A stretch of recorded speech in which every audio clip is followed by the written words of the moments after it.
Look at him against winning teams. He's Watch not a good. football game. I do every single fucking I one. know. And you know it. I know, but my point is, you're bringing up numbers. I said eye test. Those are two different conversations. That's a good defense. In a tie at home. They scored 40. You can't blame the quarterback when you tie and score 40.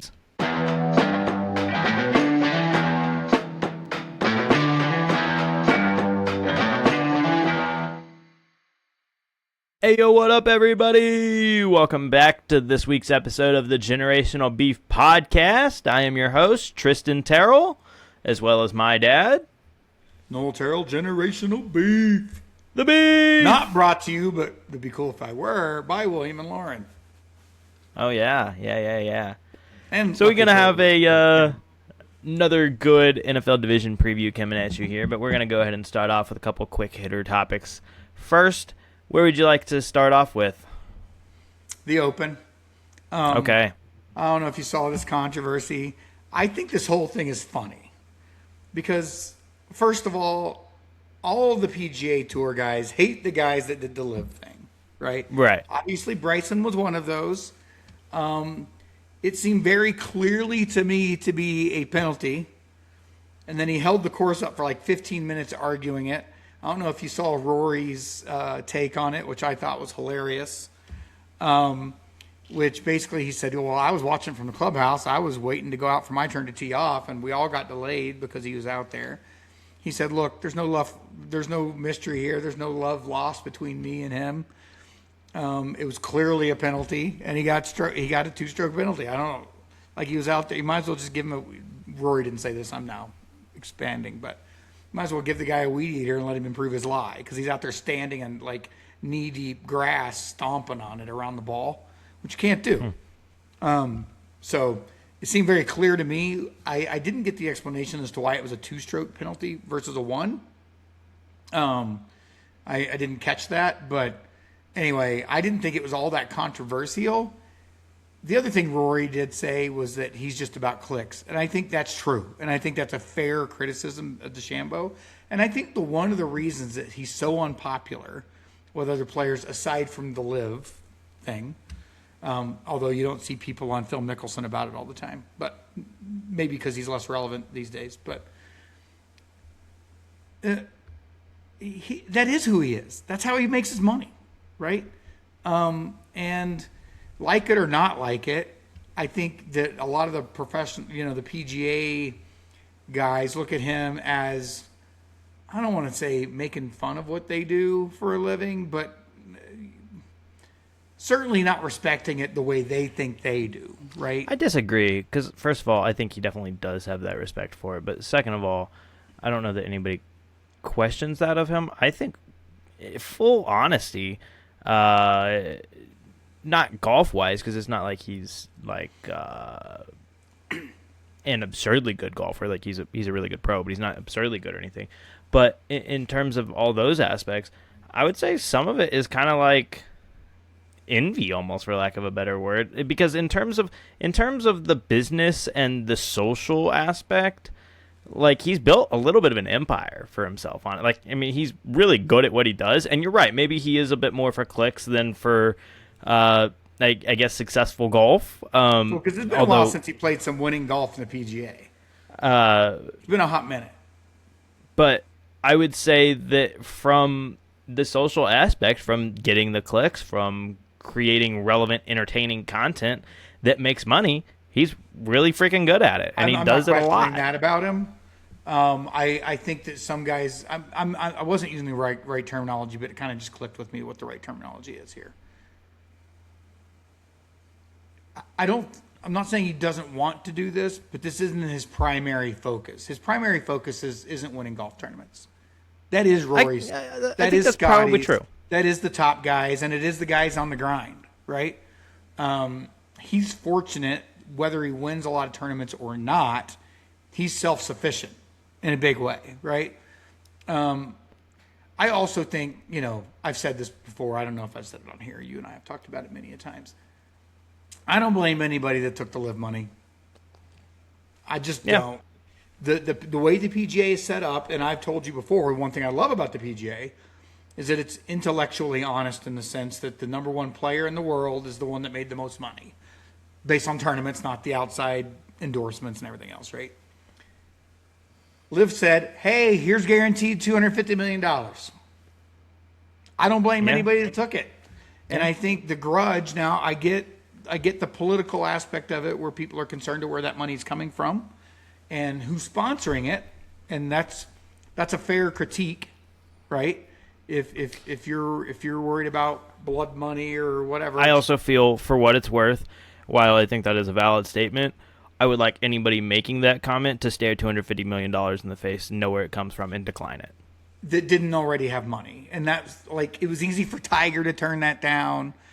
It was easy for even a lot then, of those guys even at with the as very much as top. Tiger has, and Tiger at this point is relatively close, if not just a billionaire. He is a close. billionaire. Yeah, that's what I thought. Even for Tiger, if he said yes to $250 million, I mean that's still like a ton Quarter of of his money net even worth. for him, right? Yeah, it's so a quarter like of his net worth. Yeah, no, I stare don't blame $250 million anybody that in the took it. face and say no. But it's easy to be indignant when you have that kind of money. Well, it's also, I think, for anybody, because this is obviously something that comes up a lot controversially, like in like Instagram comment sections. Because what did they offer Tiger? It was like $500 million. Yeah, it was a lot of money. But he's a billionaire. Right, and it also comes up a lot, not just from other pro golfers, but in like comment sections on social media. Right, it's also very easy for somebody in a comment section on social media to criticize it and say, "Oh, well, how could you?" Whenever you know that there's never a world possibility in your entire lifetime that you're going to stare anything close to that amount of money in the face and have to make a decision on it, right? Yeah, like, most average that's a individuals stupid aren't gonna amount of tear money. $100,000 down and not take it. Right. It's a Right, stupid so- amount of money. You'd do a lot for it. And if you're not actually doing anything wrong, it's just questionable where the money's coming from. You'd be hard pressed to legal turn money, it down. I'm Right. taking it. Yeah, it's like So I agree. I think that there is also, that's part of it too, right? I think people give him a hard time. Now, Scotty kind of defended him, said, I don't think he was doing it intentionally. He doesn't seem like a cheater to me. I don't know. It seemed pretty egregious to me. I'm not an expert. It seemed like if I were doing that, playing with some guys that are relatively serious, they'd be like, what are you doing over there? But neither here nor there. I felt like the penalty was valid. Yeah, I don't think it's overly controversial. I think the controversy, and this is where you could start arguing it's a click thing. The controversy was the intense, elongated arguments about it. Sure. I would say I agree it was a penalty and it was very clear it was egregious, whatever. I do also, for the most part, agree with Scotty, and maybe this is just where Bryson, like I said, is a genius businessman. But from anything that he puts out there, and obviously the person he is on a screen may not be the person that he is in real life, because it's very easy to convolute those two things. But he seems to be like relatively genuine, like a solid dude. Like he's not out there. Yeah, cheating I don't or have making anything a against the fool of guy. I himself. watched some of his, chasing 50 or whatever it is. Like I don't have anything against him. I think he's entertaining. I think he's a really good golfer. Yeah. I think that in some people's minds, whether it's right or wrong, obviously, it's a matter of opinion, really. He does have think a bit that of a they look tainted at their perception. Career, and I think people think he doesn't take it seriously. I don't think that's true. Yeah. But I think that's a perception. And then when you add on to that the live money, so he doesn't have to worry about making money, or those guys that are grinding it out, right, tournament to tournament. I just think it's a different situation. But Yeah. it was a penalty. I don't think it's all that controversial, and I don't have a problem with the way he carries himself. But Yeah. a lot of people in the PGA do. And so Next we that was can the other part of the just- controversy, right? Because people were saying that he was being penalized because of his live affiliation. But anyway. Maybe, and for what it's worth, maybe that's the reason, like you said, you never got the explanation. Maybe that's why it was 2 strokes and not 1.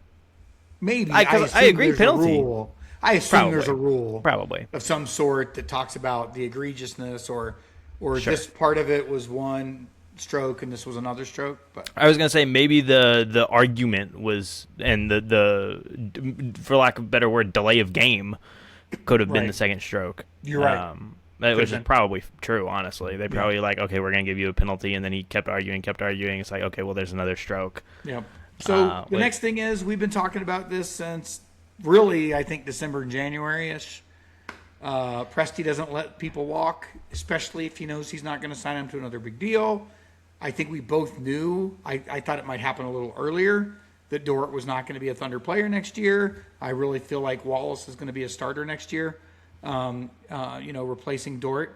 But farewell to Dort until today, or until yesterday, really, I guess. He was the longest tenured Thunder player, undrafted free agent that got the bag, and deservedly so. I think this year, once we got to the playoffs with the other teams that are starting to catch up with us roster-wise, his offensive deficiency was too great to overcome his defensive greatness. And I agree with you. I agree with you specifically because how great of a team defense we are. If we were a less good team defense, that would not be a true statement because he would be but I so think the problem is, ahead. and we saw this when you had Dub and Mitchell hurt. Because I still would contend that either one of those guys are healthy in that Spurs series, and we have a good chance to win it. Yeah, no, absolutely. Because once you double team Shea, no one else could hit a shot. And I would say for us at this point, though, what I was going to argue with you there is that his biggest negative as a player to this team at this point was his salary and not his offense. His offense was obviously not a positive, but when it you was combine both of those, right? If he was a consistent 35 to 38% 3-point shooter and played that level of D, you could justify that salary. But at that you point, can't basically do anything offensively unless you're hot. It's tough. I agree with you, but I guess my point being was even if he was shooting that well consistently, I would still see the argument to be made, and probably would actively make it myself, that he still needed to be traded because getting below the second apron was more valuable than having him on the roster. He was going to get traded regardless because I know Presti was not giving him another big contract. Well, but it's less. Presti wasn't going to let him walk in. You're right, but it's less about that. It's more about the second apron. I get that, but I guess my point is. But my point is, even without a new contract on his current contract. Rule. Yeah, it's the KD rule. Right? Yeah. That being said, he's going to get something for you. So. Right. Shout out Lu Dort. What a player. What a guy. The city loves you, Lou. Forever grateful, thankful for the role that you played in the good times and bad. And the Hawks.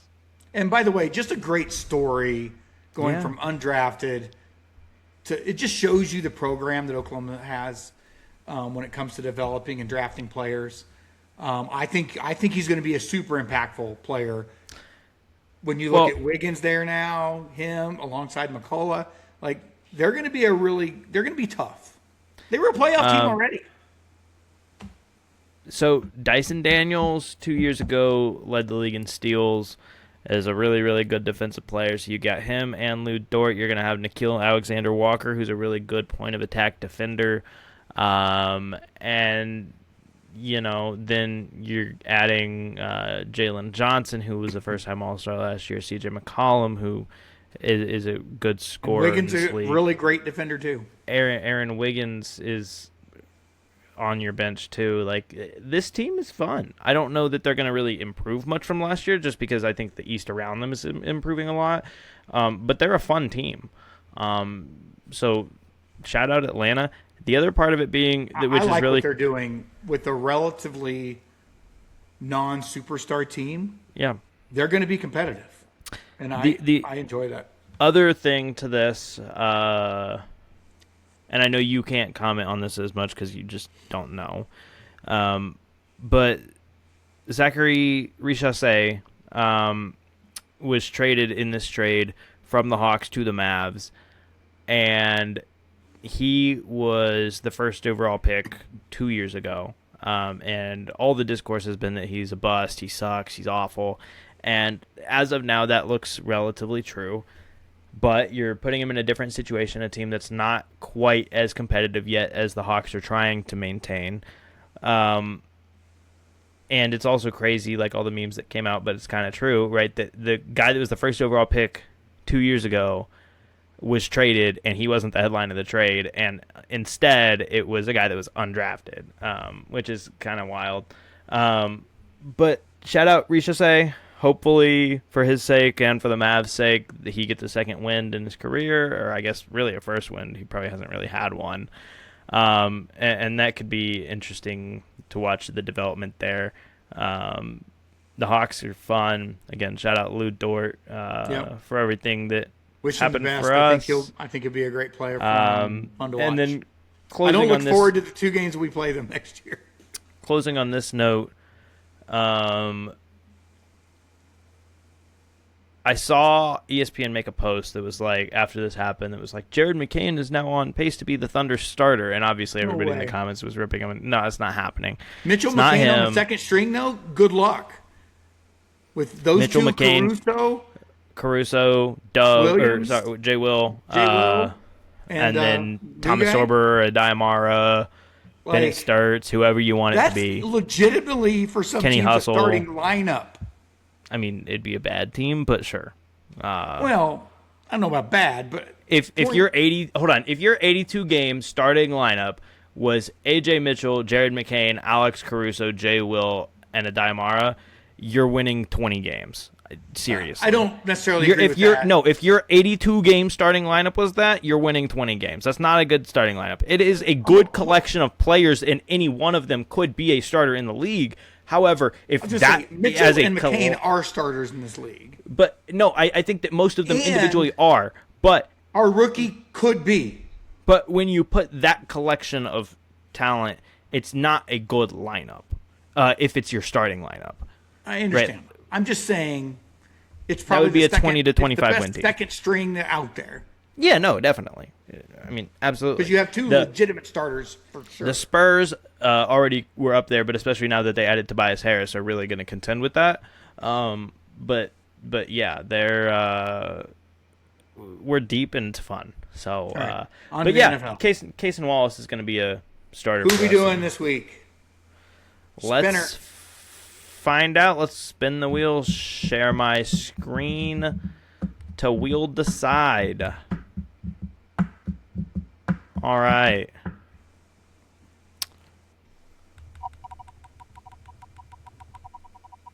Let's find out.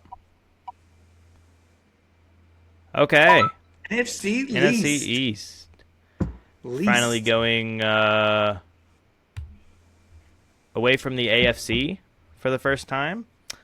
Because we've done the North and the South. Yep. And just to recap before we start, because I think it's important the way I did it this year. Normally when Tristan and I do this, we do it in a way that before I make certain picks on games, I do it based on also what their current record is, because I don't want to get things lopsided, right? What I did this year, though, is I just looked at each week on an individual island. I didn't look at anything but the game in front of me. I also did something I don't normally do, which I assumed, which obviously is not going to happen, but I also assumed that injuries are not an issue all the way to the end of the season. Okay, right? So I definitely did not do that. I obviously did that when I picked Joe Burrow to win the NFC North, right? Right. Well, I think it's all based on him.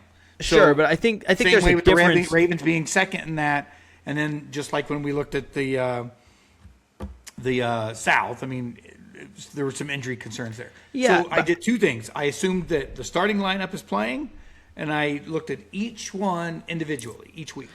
I think which gave me some lopsided standings, but I still think I got to the right answers. I think that there's a difference between picking a team like the Bengals, like you said, where their entire season hinges on whether or not one injury happens, and say like a team, and I know we're not talking about them this week, but like say the 49ers, who everybody on their roster is injury prone. They're not going through the season without several of their key players getting hurt. It's just not going to happen. Now, whether or not it matters, we saw last year it didn't, right? But whether or not it matters, I don't know. But I guess my point is that those are two different things, like not considering injuries, period, or saying like, oh, their entire season hinges on one. Those are two different things. You know what I mean? That's fair. I think I was more along the lines of your entire season doesn't hinge on one. Fair enough. And for what it's worth, I don't know that I have any crazy major injury concerns with any of the teams in this division. I mean, I do have a couple, but I don't know that they really played a factor in there's two my pretty comments. major ones potentially. Right, and that's fair. But I don't think that either of them really play much of a factor in my decision making here. All right. So I think this one is interesting specifically because I don't find this very interesting at all. Well, I think it makes interesting content between the two of us because while we had some different takes in the first two, we basically understood the framework. We knew in the North it's Browns last, then the Steelers, and the other two at the top. And yes, we did flip-flop them, but it was still really close, and we had both of them making the playoffs. And Which then is in basically the South, the same thing we did in the South. Right, except for I didn't have the Jags make the playoffs, but and obviously you had the Jags and the Texans make it, but we knew that it was Titans, then Colts, and then the other two contending for the lead, and who knows. This one, I honestly don't know, and I'm very intrigued because I think we could have a lot of variance in this one. Maybe that's because, and we'll get into it, but let's go ahead and I want to start off with I don't know whether it's more controversial who I have in first or who I have in last, but I'm going to start off with what my first is controversial at all. My last might be. I assumed it wasn't. I am going to start off with my last because if you ask me, I think before you do that, how many playoff teams do you have in this division? 2. I only have 1. Okay, I figured. I think my last is, if you ask me, the most controversial because I don't think most people expect this or would pick it. But for me, they're just not a good football team.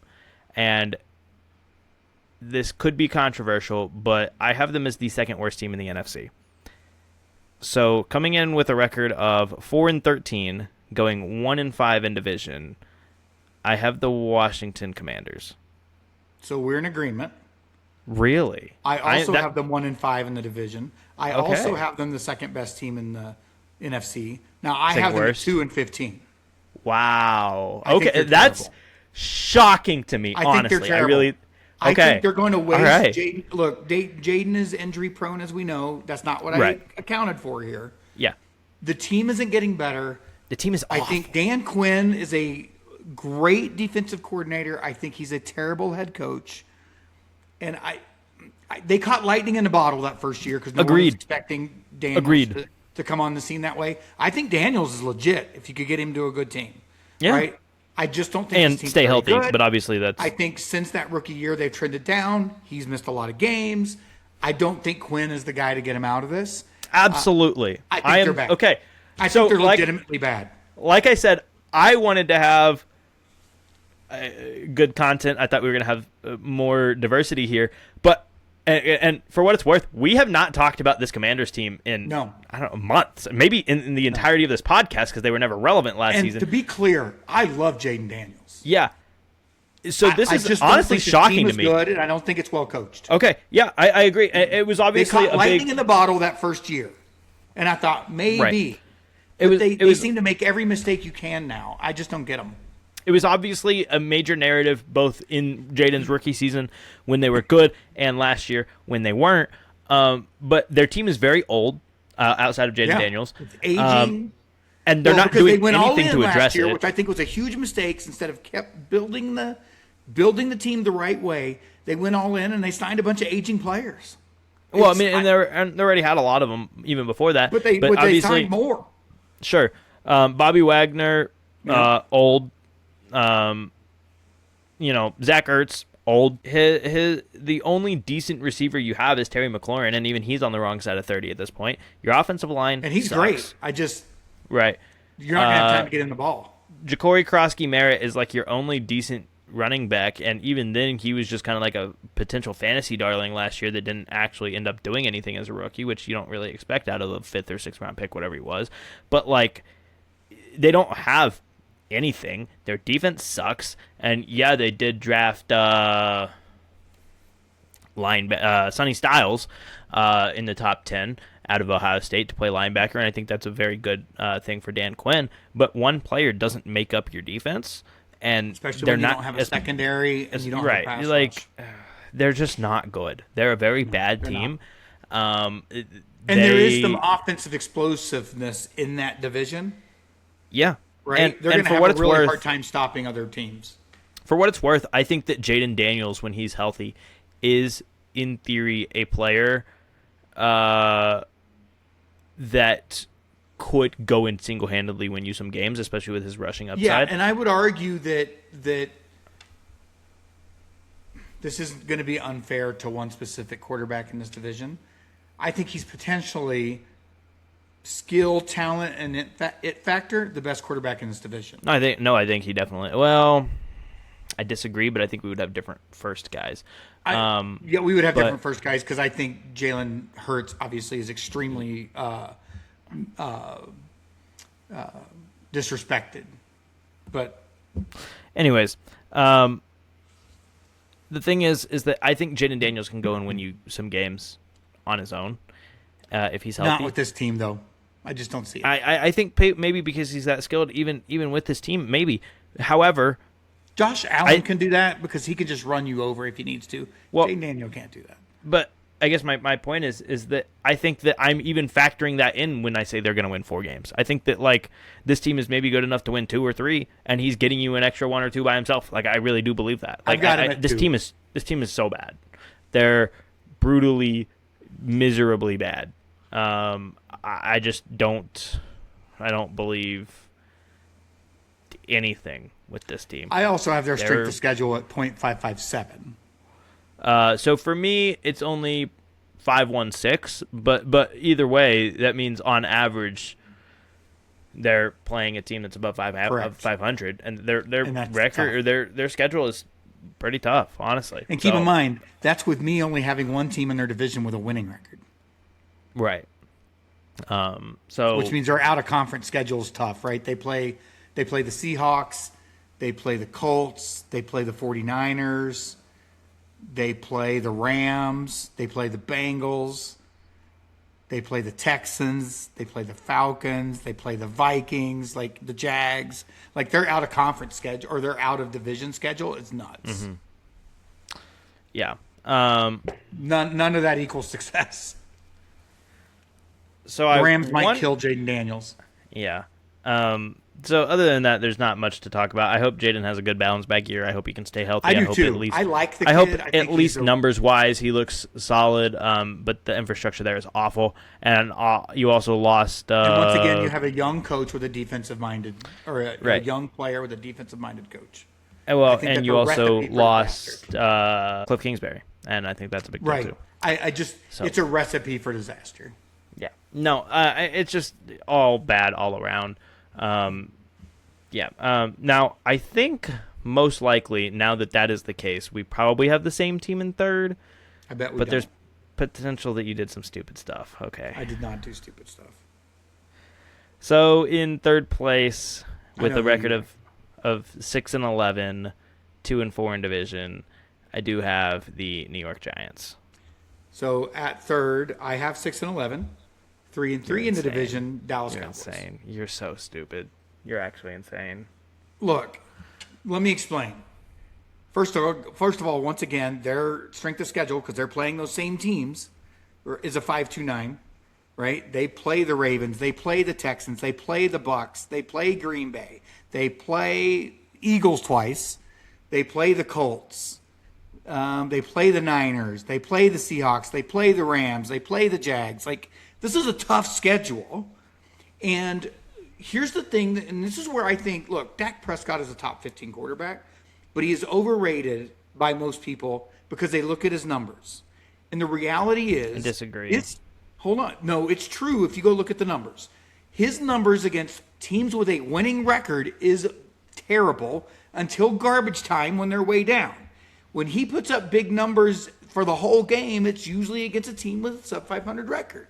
He does not win football games outside of that rookie year where it was mostly running back. Why can't I think of his name all of a sudden? That's not even true. It was the offensive line, but sure. Well, the offensive line, you had a great running game, and he didn't turn the ball over. Now, when he plays good teams, he turns the ball over. He is overrated. Hold on. He has a skill set that could be great, but because he can throw the ball, he can move, he can read defenses, he can do all that stuff, but he plays dumb when they play good teams and he turns the ball over. He forces it. It all happened after he signed that big deal, and I don't blame any player from signing a big deal. But it was almost like he had this pressure on him that I have to win games. And he's never played mistake-free football like he did in that first 2 years since. It just hasn't happened. And when you do that, they didn't get better on defense. They didn't get better. That's definitely not true. You're actually absurd. They got younger. They're not better than they were before they made the trade last year. Stop. Okay, first of all. And they have a tough schedule. First of all, well, if you actually look at mine, I kind of disagree. My strength of schedule for them is a 4.60, so it's not crazy. They're playing the Ravens. They're playing the Packers. They're playing the Bucks. All of these teams are going to be the Bucks aren't a great team. I disagree. But they're going to have a winning record. They're in their division's terrible. Disagree. They didn't have a winning record last year. Huh? They didn't have a winning record last year. They definitely didn't get better. Anyway. They play the Niners. They play the Eagles twice, of course. The Seahawks, the Rams, the Jags. Like, they've got a tough schedule. Here's the thing. So, first of all, where you're wrong is that last year Dak Prescott had 4,500 yards, 30 touchdowns, and 10 interceptions. 3-1 is a really good, not elite, but really good touchdown-interception ratio. I believe that for a good part of his career, everything you just said is true. For the first time in his career last year when I watched him, I looked at him and I was like, this is the guy that's the best player on this offense.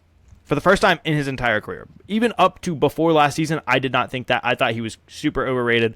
I thought he's okay, not great. Dak Prescott, to me, last year proved, especially with like the CD injury and a new coach and up and down situation, proved to me last year that he was the best player on that offense, and he's a borderline top 10 quarterback in the NFL. And if you ask me, the best quarterback in the NFC East. Here's the thing. Even if they don't improve at all, right, which I think is a crazy statement, even if they don't improve at all, last year they went 7-9-1, right? Which is not great. Would still miss the playoffs, obviously. But that's if they didn't improve at all. CD missed, 5 games last year, I think? That's improvement, just assuming he's healthy, right? They brought back Javonte Williams, who was massive for them. And then on defense, you did so many things. You drafted 2 or 3 pass rushers. You traded for one in Rashawn Gary. And then you in the middle, cleaned up on your defense. You drafted out of Ohio State the safety, Caleb Downs, who positional value drops him a little bit. But if you ask, most people would say he was a top 5 player in this draft. Like he was really, really good. And I don't know. To me, it's impossible to say that this team didn't improve on both sides of the ball. And back to Dak, because Dak is the key here. I think Dak's really good. You said that last year he passed the eye test. That's been true his whole career. No, it has not. No, it has not. No, it has not. No, you said that. You said that he did not pass the eye test until last year. Yeah. Week 1, he throws for 188, didn't throw a pick, but didn't throw a touchdown, and they lose to the Philadelphia Eagles. You're talking about stats. I said the eye test.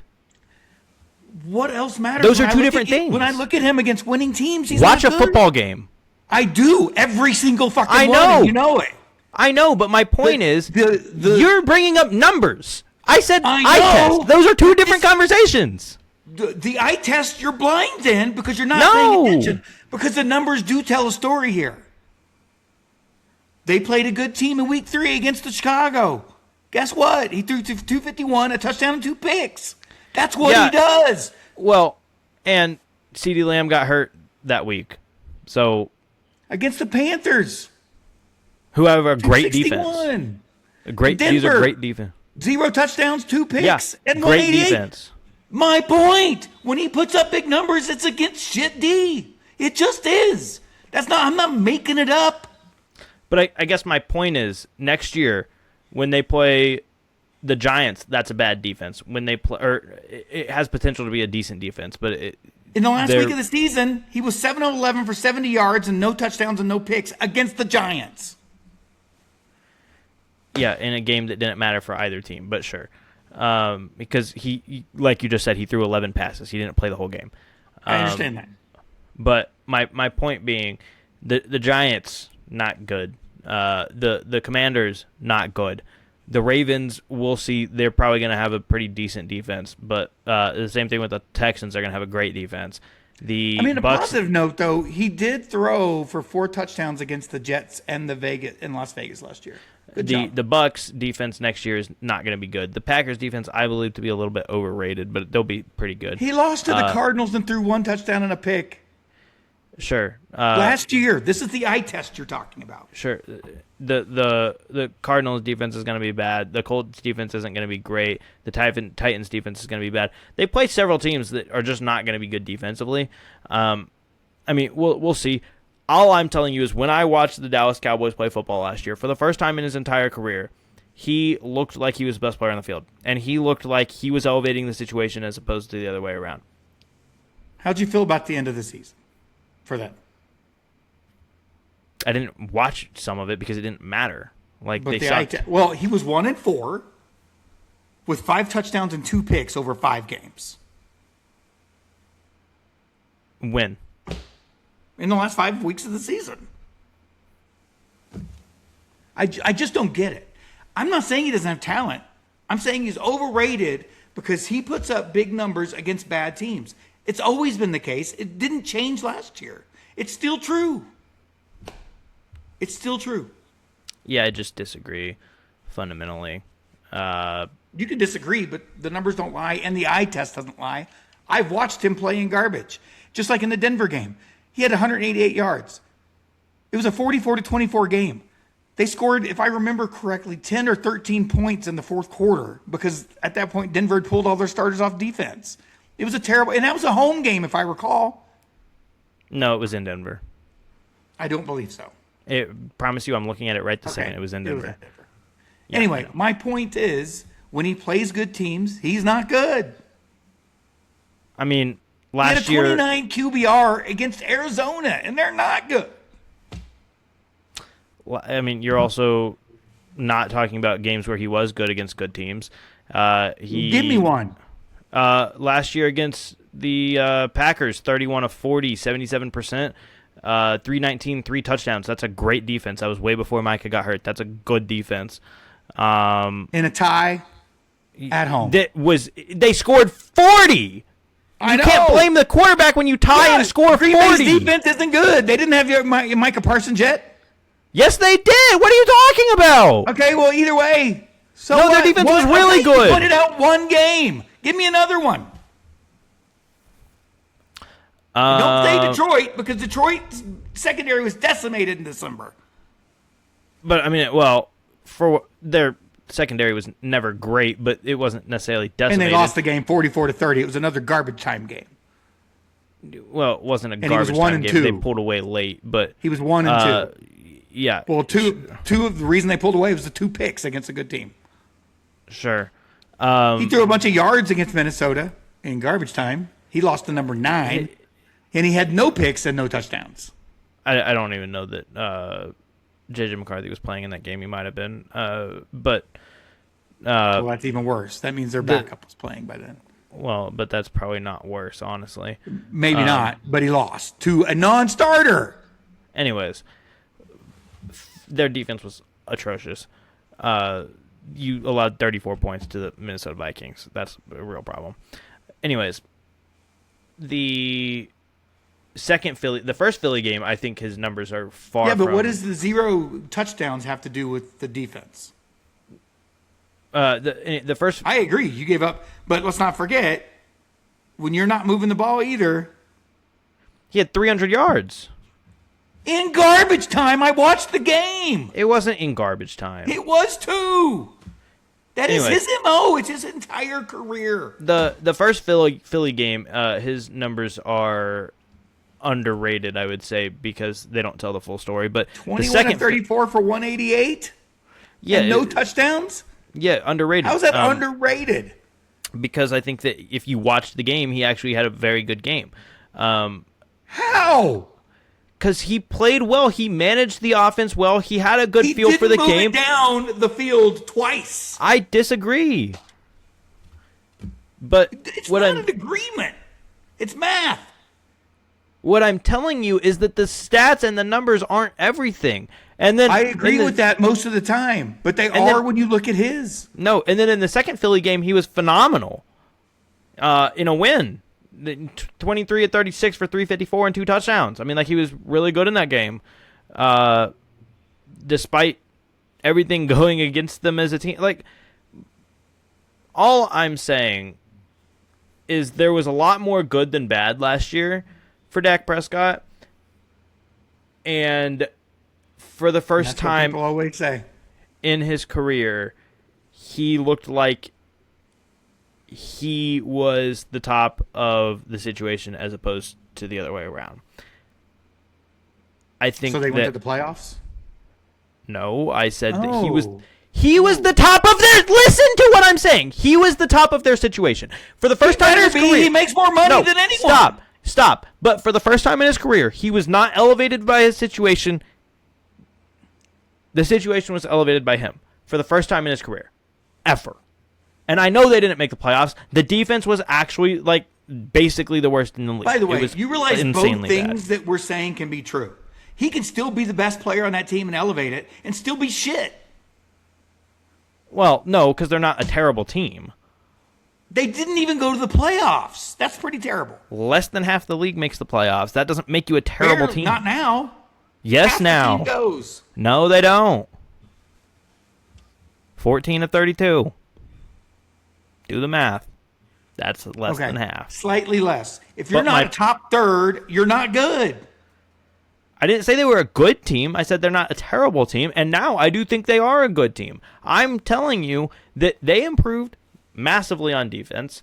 They brought everybody back on offense. I think they probably do have a pretty decent head coach. And CeeDee Lamb's going to play every game this year, at least assuming we're not, accounting for injury. And I think that it bodes well to be a good situation. I'm not calling them a great team. I'm not even saying they're going to win a playoff game. In fact, we're not even on this the part of it yet, right? Because we'll have an episode where we talk about, like, our playoff predictions. But let me look. I don't have them winning a playoff game. I don't either. So we agree. But my point is, I'm not saying they're going to be a great team in the playoff. Actually, that's not true. I do have them winning a playoff game. Let me ask you a question. But I'm not saying they're going to be a great team. I'm saying that they're not bad. And I'm saying that they're going to be decent and they're going to win some games in the regular season. That's what I'm saying. And I think that their defense, I think very similarly to the Bengals, based on how their offense performs, they don't have to be higher than, like, the 19th or 20th best defense in the league to be a good team. And I think they have the potential to be better than that. Like, I think how many quarterbacks in this league could you put on that Cowboys roster and they'd go win a playoff game? So, okay, just for content's sake, Patrick Mahomes, Josh Allen, Lamar Jackson, Joe Burrow, Justin Herbert, Matthew Stafford. By the way, you're saying that about Justin Herbert, who's played one playoff game and went 4 picks in that game, and you're still picking him over Dak. He's played in 3 playoff games. So you're at 6 already. Yeah, I think that's about the list, honestly. Say it. There's the obvious ones. Pat, Josh, Lamar, Joe Burrow, Stafford, Herbert. I think that's about the list. After that, it gets controversial, but maybe Caleb, maybe Drake May. But I think that's about your list. Yeah. What about Baker? And I think Dak Prescott's a better quarterback than What Baker about Goff? Dak Prescott's a better quarterback than Jared Goff. Goff wins playoff games. He's won playoff. He's been to 2 Super Bowls. He's had stacked rosters. He's been to 1 Super Bowl. He's had stacked rosters every time he's won. Dak can't win a playoff game. Period. He's never had like a. You're acting like roster. Okay. Let's not be. I agree that this team isn't, or last year's team wasn't as good as he's had. He's been on some really good rosters. Hold on. He has never been on a roster as good as the peak Rams with Jared Goff or the 24 Lions with Jared Goff. Those teams were stupid good. Okay? And I'm not taking anything away from Jared Goff. I'm just saying the Lions no team Dak Prescott has ever been on. By injuries on defense by the time they got there. By the end of it. Well, that's when it mattered. That's when they lost a game. But my point being is that Dak Prescott has never been, injury or not, never been on a team as good as either of those 2 teams. He's been on some really good competitive rosters. He has. But and what I'm saying, sure, only one team does every year. I don't mean getting it all the way done. He can't win a game. Bo Nix has more playoff wins than Dak Prescott, and he's been to 1 playoffs. He's been to 2.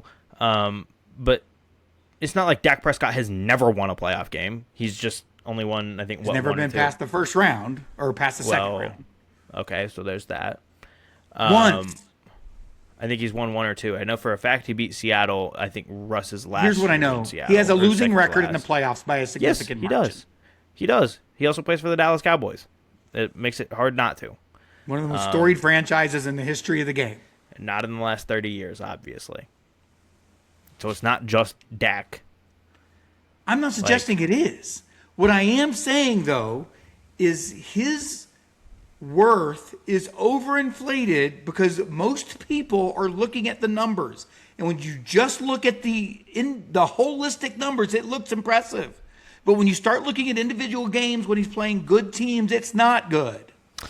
I will tell you, he never has a good game against a good team, but more times than not, he has bad games against good teams and great teams against bad teams. It just is. Here's what I'm going to tell you. I disagree.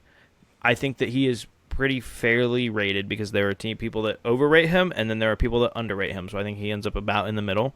I think he's relatively fairly rated. He's a top 15 quarterback. I'm not arguing. Well, I think that's unfair. I think that he's probably like 9 to 12, which is a big difference. But, and I also think he's the best quarterback in that division. But I think the other piece of it is that, yeah, if you want to take his contract purely, then yeah, he's probably, overrated if you look at his contract. But I think there's a lot of guys that's true of in the NFL. Almost all of them that have gotten paid. So, what I'm saying, Dak Prescott has a 9-38 record when playing teams with a winning record. Sure, but again, a lot of the times you got to look at the story behind that. A lot of the times he's not playing on a phenomenal team either. So, the other thing too, I think we make these excuses all the time. Let me take a step back. The division's just not that great. Hold on, you always disrespect Jared Goff like he couldn't have done anything if he had stayed with the Rams. I didn't say he couldn't have done anything. I don't think they would have won a Super Bowl. And Cooper Kupp definitely would have had the numbers that he had in 2021. That's for sure. Maybe not, but you're acting like Jared Goff doesn't put big numbers up. He does. He does now. He didn't then. You know what he's done in Detroit? Made an NFC Championship game. Okay, you know how many times Matthew Stafford did Stop. The only reason that happened was because they traded Matthew Stafford. Megatron. For a couple years in a terrible defense. The point is, situation is important. 2 players do not make up a roster, especially whenever you don't have a good coach with it either. The only reason that Jared Goff or the Lions as a whole are as successful as they are right now is because of the assets they got from Matthew Stafford. Like, it's literally just fact. Like, one of the picks from the Stafford trade was Jahmyr Gibbs. One of them was, I think, Aiden Hutchinson. No, I think that was their own pick. But they had to get that bad first to get him because he was the number 2 overall pick. And there were several others. I think Brian Branch might have been one of the picks from the Stafford trade. They've had several players that are like key pieces to their team that were part of the Stafford trade. You're right. They wouldn't have been good if they still had Matthew Stafford right now. You're right. But My point situation is, matters. You don't know, because let's not forget, they weren't very good at the beginning of that Super Bowl season because they were still meshing. Goff was already there. You don't know that team can't win a Super Bowl with Jared Goff in the next season. You just don't. So the other reason I would say that is because if you would have kept Jared Goff, it implies a little bit of a different mindset, like not going for broke kind of thing. So they also added several key pieces throughout the season that helped them win a title, right? Von Miller, OBJ, a couple other dudes. Those are guys that probably don't end up there if Matthew Stafford doesn't get traded there, right? Like, these are all because it's not going to form we're not even talking about this division. Star-studded super team roster either. My only point is the data shows and the eye test shows Dak. The eye test does not show. It does. I watch literally every game. Yeah, so do I. Not the way I do. You do other things on Sunday. I pretty much lock in, but not the point. I go and watch every single game. The point I'm making is simple. When he plays great, it's always a bad team. When he plays good, it can be a good team, but usually if he puts up big numbers against a good team, it's in garbage time. Almost always. Not every time, but the vast majority of the time, he has a .33 winning percentage against winning teams in his career. On a roster that's, generally speaking, always at least competitive roster for the playoffs. Disagree. You can disagree all you want. In his career, they made the playoffs most seasons, which means they have a roster that can make the playoffs. Well, but they didn't have it. And when they were at their best in his career, he wasn't putting up big numbers, and he wasn't turning the ball over. I agree. Like I said, I think that before last year, he was not the best player on the offense. I agree. And now that it's him, they suck. I don't know what else you want me to say. That's not true. The defense was awful last year. The offense was really, really good. That's not on him. All right. So obviously you have the Cowboys at 2. I have the Giants at 7 and 10. Whoa. Hold on. You have the Giants at 7 and 10 in second place? Yeah. Okay. So I have the Cowboys. I'll go ahead and tell you where the Cowboys are. I have them at 10 and 7, 5 and 1 in division, as the 3 seed in the NFC playoffs. There's just 0% chance that happens. I have the Cowboys winning the division. That doesn't even make sense. I just laid it out. I'm not going to call you stupid the way you call me stupid for a real take. But that's disrespectful to Jalen Hurts. That's disrespectful to a franchise that's been to 2 Super Bowls in the last decade and won 1. 3 Super Bowls and won 2. Sorry. Well, first of all, every single one of those rosters is vastly different. Second of all, none of those rosters match up with the current one. Third, I think that they're on the decline. Who do you have more faith in? The front office of the Cowboys or the front office of the Eagles? Well, at this point, lock with me. For the next 8 months, the front office no longer matters because the roster is in place. But they had to get to this point. But my point is, which one has had a... You're the one saying that Dak Prescott has had shit rosters. I didn't say... And the other team goes to Super Bowls. The other team goes to Super Bowls. Yeah. So which front office do you trust to put a winning product in front of you right now? Right now, honestly, I don't trust either of them that much, purely because of how last season... They have the same GM in Philly. I know. I don't trust... He's rebuilt that team 3 times. Yeah, it's not about the GM. It's not about the GM. What I'm saying is... Their coach has been to 2 Super Bowls and won 1. Their quarterback has been to 2 Super Bowls and won 1. And played great in both. Yeah, and the coach won it with a stupid stacked roster and then keeps losing his OC. And last year made an absolutely horrific decision with their OC, which is why they were as bad as they were last year. Offensively, they were a genuinely inept, awful offense. It was actually terrible. Their offense was basically as bad as the Cowboys' defense was last year. I just need you to go on record by saying you trust Jerry Jones in the front office more than the Eagles' front office. No, I do not. Then I don't understand what you're saying.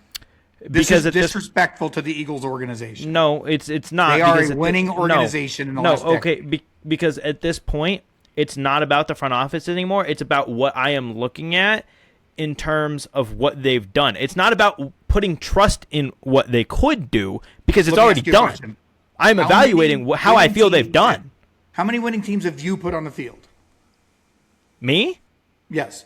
Do you trust the Philadelphia Eagles front office that's been to 2 Super Bowls and won one recently to put a better product on the field than Jerry Jones or not? Because if you have to go by track record right now, then the Eagles Super Bowl winning franchise no. Okay, stop. Better off than the Cowboys are. If you ask me right this second, especially if you're considering the last decade, but if you asked me right this second, which one of these two teams has a higher chance to win the Super Bowl, I would tell you the Philadelphia Eagles.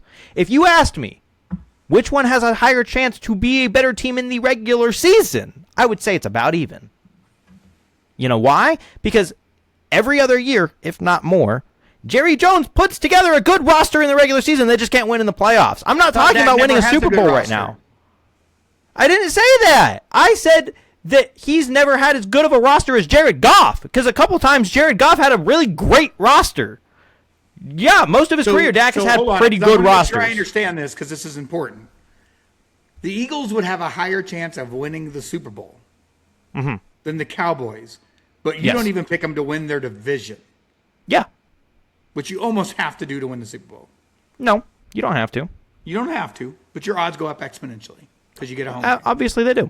They do. Right? Absolutely. So, for what it's worth, I don't think either of these teams actually has a chance to win the Super Bowl this year. I didn't say they did, but one's definitely going to the playoffs, and one's definitely going to win the division.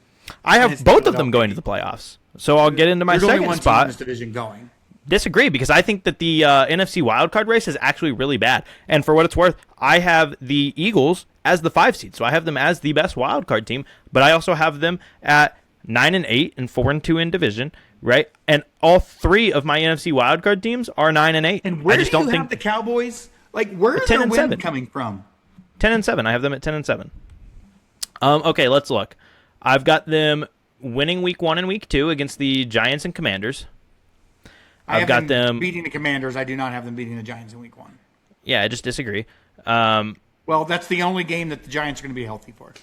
Sure. For what it's worth, let's take a step back before we get into that conversation. Let's talk about the Giants for a second because we didn't really talk about them. I think they had an okay offseason. The Harbaugh thing doesn't make a ton of sense to me just because it's like you had Lamar and Derrick Henry, and you just got great value version now with Jackson Dart and Scat, and they're going to be injury prone. Jackson Dart, if he'll protect himself, I like his moxie, I like his toughness. If he'll protect himself, there's some potential there. He showed flashes last season, but I like his character more than I like his ability on the field, and that doesn't feel great to me. His ceiling is Lamar's basement. In my Agreed. Opinion. Okay, I thought you were about to say his ceiling is Lamar. I was like, shut up. Of course not. Lamar okay, you're right. Lamar's a generational talent, right? There's no question about that, right? Yeah. I question whether he's toast or not, but not where was in his prime. And maybe, hopefully, he's still there because it's good for the league. But yeah, because Lamar's just good to watch. He's good football. No, Jackson Dart's ceiling is his basement. Okay, okay. I'm glad that not even floor, the basement. Lamar's that great. I know he is. I know. I agree. Generational talent at the position. Okay. Do you want to? Okay, hold on. Let me finish. So I do think there's potential there with Dart if he plays smart. I don't know that that's in his DNA, which is probably bad, right? Yeah. Scatterboo, I actually feel bad for this guy. Don't get me wrong. He's living his best life right now. He's got to have CTE already. He had it at 12. He's a moron. He's an idiot. Like he might have less CTE if his head was used as a literal bowling ball. His last year at Arizona State, I saw an interview with his mom, and she's like, "Yeah, when he was like 10, he would just keep running his head into the wall." He's had CTEs at he's 12. Like, he's just dumb. Like when all the people were calling him out yesterday for doing a backflip and he fell over. Right? He was like, well, you don't know. I'm like, we know that you're dumb. Like your money making window is going to be short in this league because you're not going to survive it. And most running backs are, but you're right. His is But really short for him. And don't get me wrong, he's fun to watch. Yeah.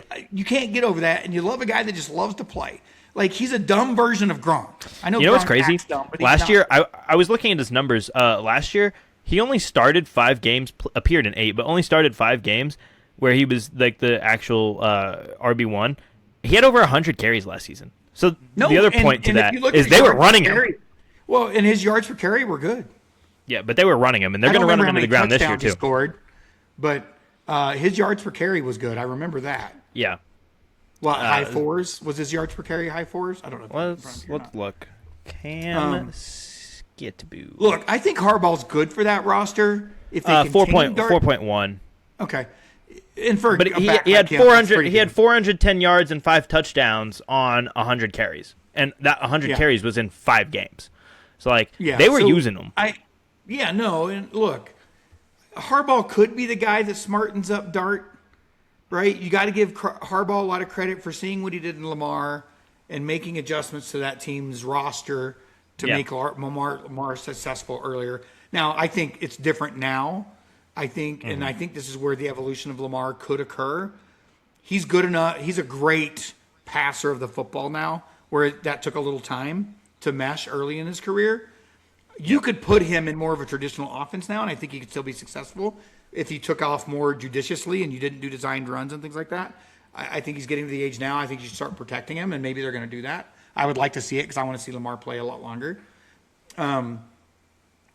The same thing I think they got to do with Josh, too. I'm really concerned that Josh is going down the path of Cam. Where his body's just going to break down. Cam never had 2 consecutive years. I'm not saying Cam is his talent Josh level, Allen has the longest consecutive start streak in the NFL. You're missing my point. My point is Josh Allen's just a freak. They are built similarly. I know, and so was Cam. But physically, Josh is just a freak to the point where he is that physically gifted and somehow is super durable. It's not about physically gifted. He is all of those things. I told you many a times, if I had to take any quarterback in this league right now to start a franchise with, it's Josh Allen. Yeah. Right? Because of the durability and everything else like that. But eventually that kind of impact catch. Why do you think running backs don't make it that long? No, it's because of the kind of impacts that Josh Allen takes. And I do think they need to tone it down a little bit. Yes, if the game's on the line. He's also, 6'6"? I know. It doesn't matter how big you are. How big was Cam? It doesn't matter. The point is that takes a toll on your body. And it doesn't matter how great you are, and he is great. He's all-time great. My point is, if they want to elongate his career and elongate his prime, they need to calm it down a little bit. Yeah. And so maybe what I'm hoping is for Jackson Dart, because in all practical ways, he seems like a good guy. He's got some upside, but not if he plays the way he did last year. He just won't survive it. Yeah. And maybe Harbaugh's the guy to do that. Maybe that maturity, that experience, that credibility, maybe that will do it. I think part of what you saw last year was just coaches desperate to win, and they said, do what you got to do out there, and hopefully they back it off to elongate his career. I have him at 7-10. I have him going 3-3 in division. I just don't see. I think from a coaching perspective, I think he's instantly the best coach in that division. But probably it's close. All that I just being don't said, think he has the talent on the roster that the Eagles do. Yeah, and I think that defensively they could be pretty good. They have Abdel Carter, they've got Brian Burns, but they did lose Thibodeau, Sexy Dexy. So yeah, they traded him. But because of that, they did also get the number 10 pick and drafted an offensive lineman for Dart. And then at number 5, they drafted the other Ohio State player that's not Sonny Styles or Caleb Downs, which his name is also eluding me in this. Here's my overall take on this division. The Eagles are a lock at the playoffs. The Cowboys or the Giants could potentially make it. I don't have them making it. Certainly not 3 out of that division. I have a division where 3 Arvel make it. Reese. It's one. I am so sorry, Arvel. This, Arvel Reese. I have a division in this conference making it with 3, but it isn't this one. I don't think 2 go. I don't think I have. Is there a team make world it where with either 3. the Cowboys or the Giants are able to squeak in? There is a world. I don't see it. I don't have any NFC division making it with 3. I do have one division in the AFC having 3. But I have one in this division, and it's not hard to figure out which one it is. But yeah. so Actually, no, I don't in the AFC either. So I don't have a single division in the league with 3. They've all got 2. I don't in the Or AFC. 1. But I do in the Yeah. AFC. So all that to say, I think that the Giants had a solid offseason. I think the Harbaugh hire is kind of interesting, maybe good, maybe eh. I get it for them. Yeah, Because he's a proven guy with a ton of experience, and that's not usually what they go for. So I get it for the Giants. I don't understand why you go, to your point, from Lamar and Derrick Henry to Dart and CTE boy. Like, right. And all that being said, their now offense, I do like the receiving core in New York. Yeah. And this is kind of like the difference between, in terms of injuries, like I was talking about, between, it being one person for a team or just an injury-prone team. I think this has a potential to be a very injury-prone team, right? So I think that's different. And I think that counting on a couple of a group of guys getting hurt, is very different than saying, oh, this one injury is make or break for their season. I think this is a team that is going to battle a lot of injuries on offense this year. Malik Neighbors coming off his ACL tear. Jackson Dart in the way he plays. Cam Scattaboo's going to miss at least I hope Neighbors 7 bounces games. back because he was fun to Malik watch. Neighbors is great. So Yeah. I think He's he'll fun to start out watch. I hope slow, getting his feet back under hope him, he but he'll be bounces back. fine. Yeah. All that being said, I do have them 6-11, 2-4 in division, 3rd place. So now we can go back to the Cowboys. I do have them winning the first 2 games, and then I have them losing the next 2. I have them losing to New York in week 1. And then I have them losing the next 2 to the Ravens and Texans. I have them beating the Bucks because it's a home game, and I don't really trust the Bucks. That's a Thursday night game, so they've got a mini bye after that. And so I have them winning in Green Bay. We'll talk about the Packers at a later date. But I do have them winning in Green Bay. I have them winning that next game in Philly. But for what it's worth, I do have them splitting with Philly. So you could flip those, and that's fine, right? I just have both teams winning on the road. So it's not like I'm saying they're going to sweep Philly. I'm not picking that. I have them beating the Cardinals in Week 8. And then they're going to lose 2 in a row to the Colts and Niners. I've got them beating the Titans, losing 3 in a row actually, losing to the Eagles, the Seahawks, and then losing to the Rams. And then I've got them finishing the season on a 3-game win streak against the Jags, Giants, and Commanders. I don't think I also have them splitting with the Eagles. Right. So I don't think 5-1 in the division. I don't think, for what it's worth, I'm picking them against any crazy games. I understand that the argument games from me is, like you said, you still having them split. I just did it as the road team. I think the argument games are that I have them winning are, I guess, the Bucks, but that's a home game. The Packers on the road, and maybe the Jags, but that's also a home game. So it's not like I picked them in anything insane. I just think that, and for what it's worth, to your point, in terms of Dak being good against not good teams and bad against good teams, if you look at the winning versus losing split, I have them 1-6 against winning teams this season, but 9-1 against losing teams. They just don't have a crazy tough schedule based on the I have schedule that I put out there. 2-9 against winning, 4-2 against losing. That's what I have them. So I guess my point is our big difference on discourse of the Cowboys isn't the Cowboys themselves; it's the teams that they're playing. And we'll get to more of that as the. Because obviously, I have them losing to the Bucks. And I have them losing to Green Bay. Right, I have them winning both of those games. And I have them losing against the Colts. I do have them losing against the Colts. I also have the Jags beating them. As we've already discussed, with our AFC South preview, I have both the Colts and the Jags as under 500 teams in mine, and so when they lose to the Colts, as I picked, that is their one loss against a losing team, and when they beat the Jags, that's just another win against a losing team. I only have them with one win against a winning team, and that's against the Eagles. So, again, I think our major discourse isn't on the Cowboys themselves; it's just on the other teams that they play. So, I think that's weird though that big they would be bad against winning teams.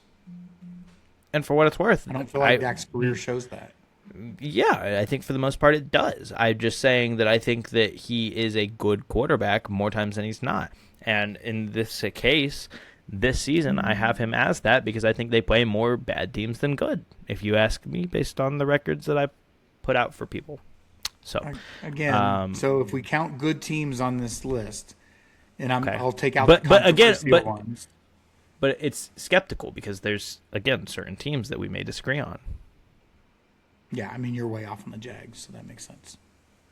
Way off. I don't think I'm way off. I think that we have them as we talked about winning this the last division and a playoff team. I know, but I think you that have them again not going as to the playoffs. That's way right off. as we discussed last week, though, not to rehash that, but there are swing games in their schedule that could make them 3 games better than I have them, and that would not surprise me, and that would make them both win the division and be a playoff team. So it's not like it's that crazy far off. I just had things not going their way as much. Yeah.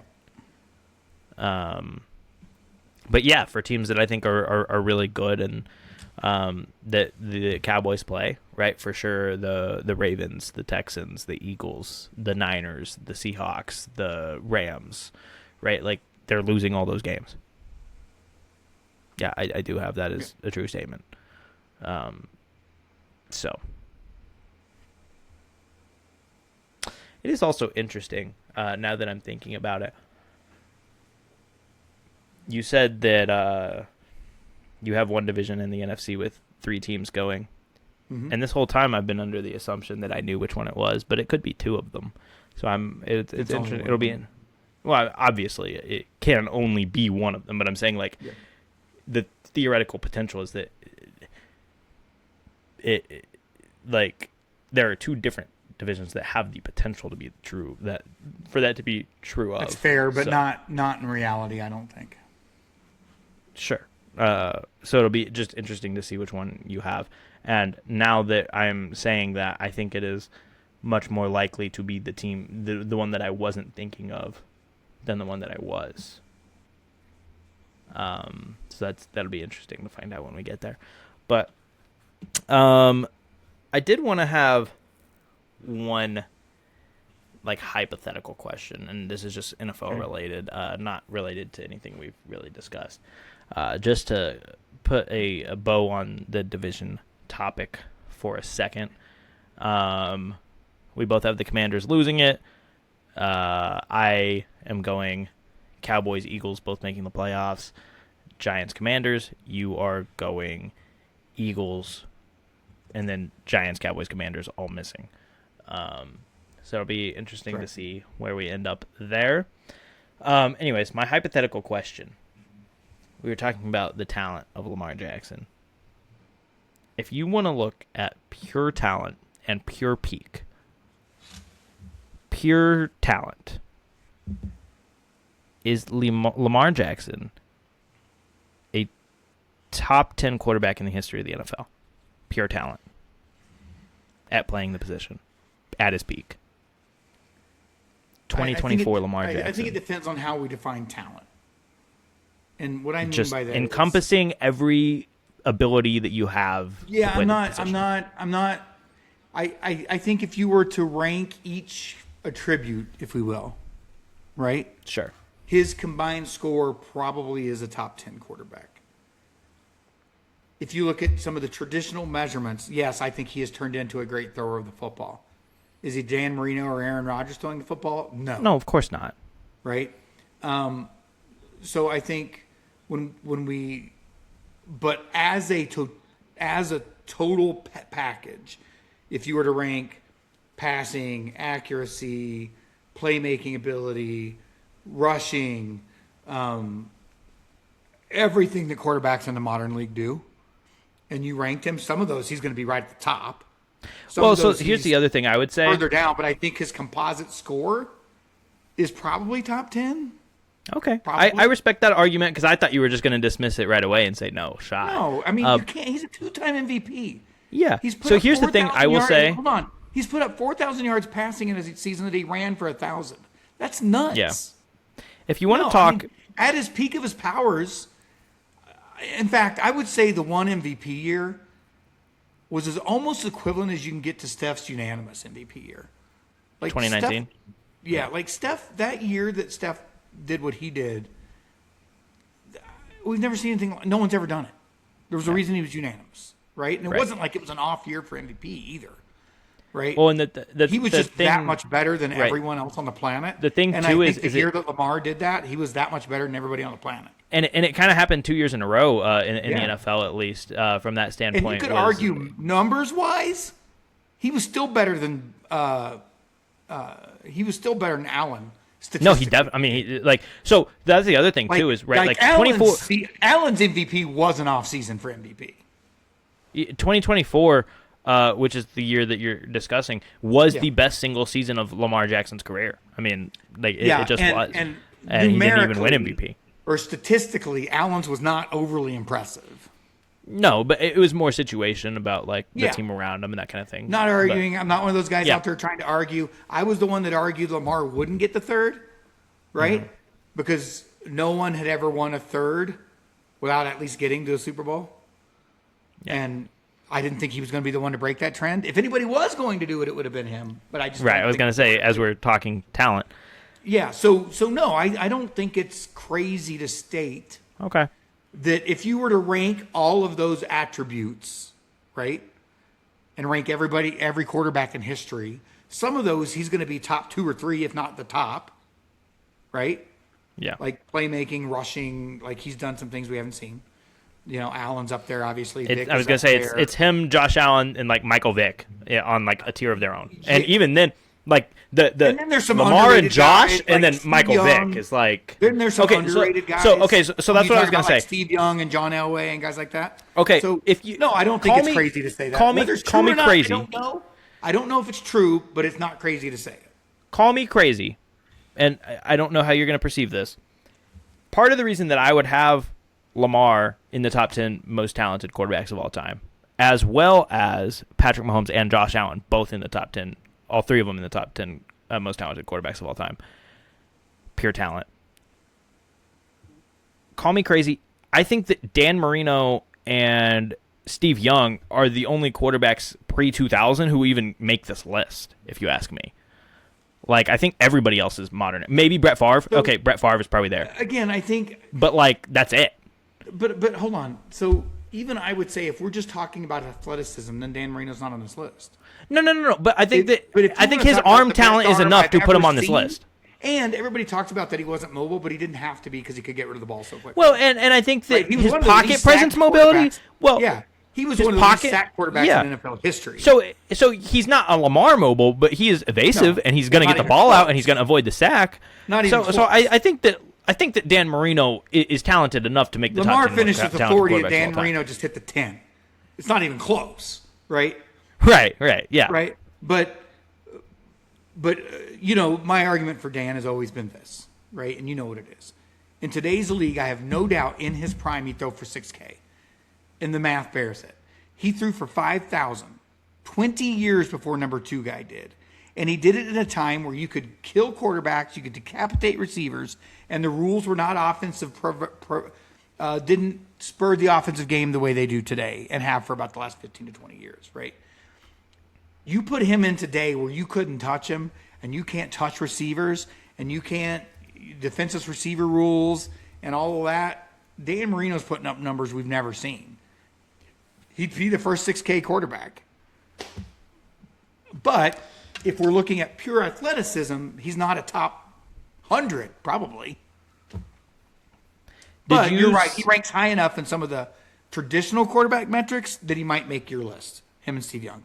You're not wrong. Or John Elway, even. Yeah, I just don't know. Because John Elway was also drafted as a pitcher, and he was very mobile. Yeah.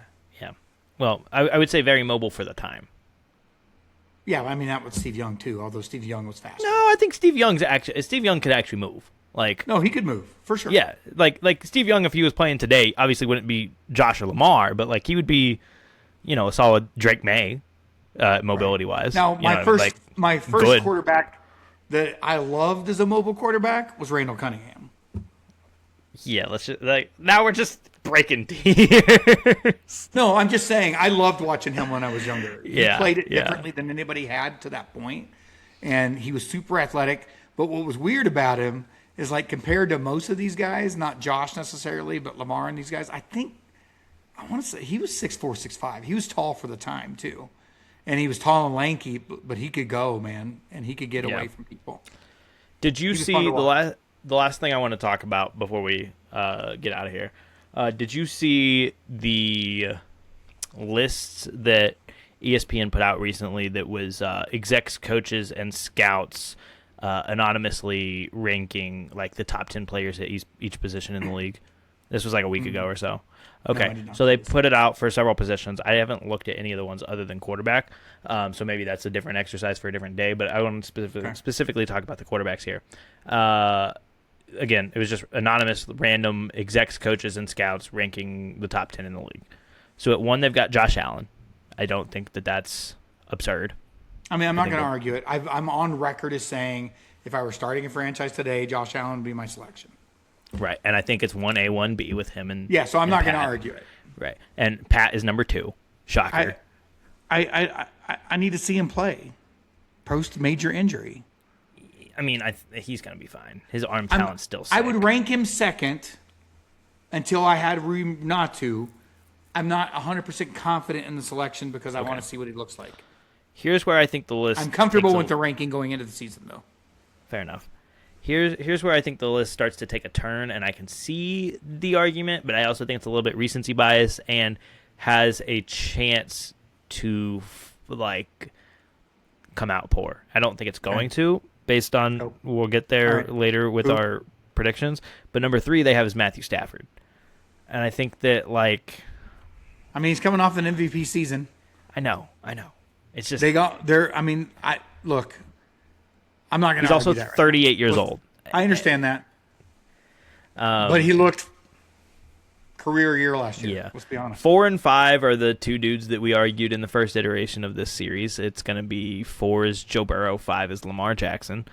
I think that's not insane. It's not crazy. I would probably hear me out. I'd probably put Burrow or Lamar ahead of Burrow. I agree. Thank you. Not if I was in a playoff game. Sure. But I'd probably. But you got to get to the playoffs first, which fair enough. One does much more successfully than the other. Which is extremely fair. But we also agree the year that Allen won MVP, Burrow would have won it if they won one more game because they would have been a playoff team. Agreed. Because he put up gaudy numbers that year.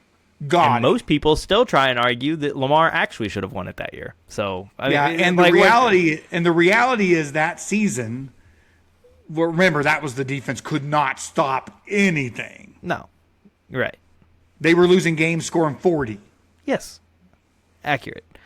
They lost a game where they let Russell Wilson score 40 on them. Right. As a Steeler. And that was not a good year for Russell Wilson. Not as bad as everybody remembers, but it wasn't good for his standards. Right. It's not a Hall of Fame quarterback level season. No. Which some people are trying to argue 4 that or 5 he's not we got. What's anymore. next? 6, I know you're massively going to disagree with. I do, for what it's worth, think this is high for him. I don't think he's number 6. Oh, my God, don't say it. But I think he is on the list at 10.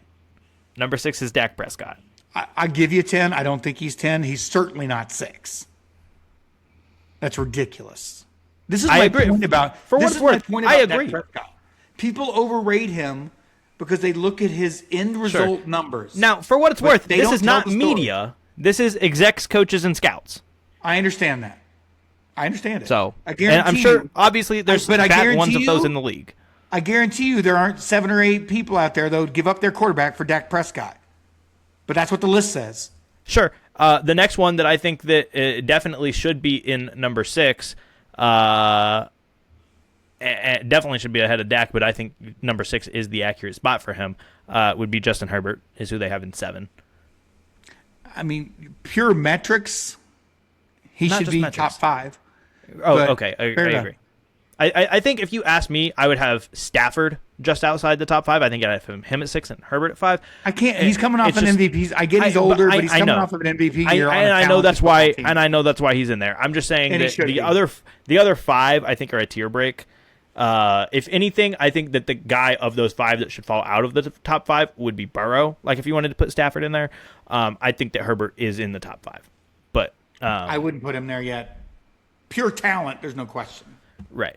Let's see Number let's 8. see it on Sundays. Sure. Number 8, also a guy that I think should be ahead of Dak Prescott, and I think this is about a fair spot for him. Drake May. I do not.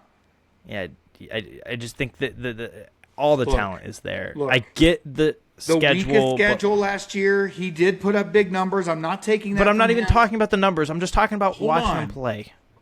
Watching him play against bad teams. This is the Dak Prescott argument again. As soon as he played, Everybody good teams, played he the was Jets though. garbage. Nobody put up 5 touchdowns with one incompletion. We're gonna know in 6 or 7 months because he has a really tough schedule this year. We're gonna find out. Yeah, I think he's going to be a good player. I don't I'm know not what saying he the won't be a team. good I player. don't know I don't what the think he's a top team 10 quarterback. outcome looks like necessarily. I think he's going to be a top 10 quarterback. Anyway, I think this is way too high for him. Number 9, and I think this is about a fair spot for him. I think that him and Dak deserve to be in similar realms. I would put Dak slightly ahead of him. But number 9 is Jared Goff. I mean, I can live with him here. I definitely put him above Dak. Number 10 is the guy that, if you asked me, I would say is the best quarterback in Jared Goff's division, and that is Caleb Williams. Look, I think with Caleb, his ceiling is high, and he's not been anywhere near it yet. I agree with that statement. I would like to see some of these guys prove it before we put him there, right? Sure. He proved it last year several times in the fourth quarter.